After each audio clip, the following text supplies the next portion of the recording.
ఆంధ్రప్రదేశ్లో assembly parliament ఎన్నికల polling అర్ధరాత్రి దాకా కొనసాగింది.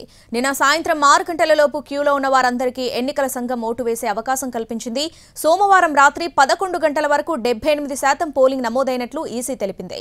రాష్ట్ర వ్యాప్తంగా పూర్తి సమాచారాన్ని సేకరించిన తర్వాత అధికారికంగా పోలింగ్ శాతాన్ని ప్రకటిస్తామని ఎన్నికల సంఘం ప్రకటించింది.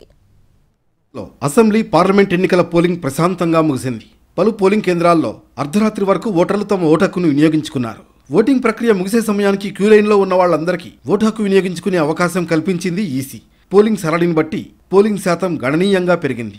రంపచోడవరం, పాడేరు, అరకు నియోజకవర్గాల్లో సాయంత్రం 4 గంటలకు, పాలకొండ, కురుపాం, సాలూరు నియోజకవర్గాల్లో 5 గంటలకు ఓటింగ్ ప్రక్రియ ముగిసింది.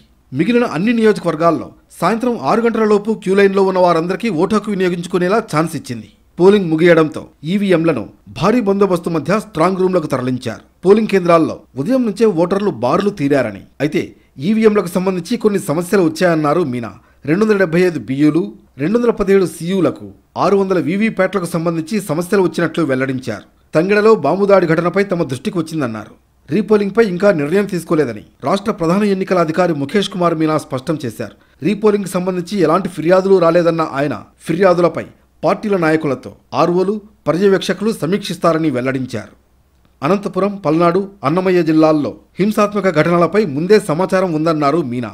పల్నాడు జిల్లాలో 12 ఘటనలు జరిగాయన్న ఆయన మాచర్ల కేంద్రంలో ఈవీఎం యంత్రాలు దెబ్బతిన్నాయని, ఇంజనీర్లు యంత్రాలు పరిశీలించి డేటా వస్తుందని చెప్పారన్నారు.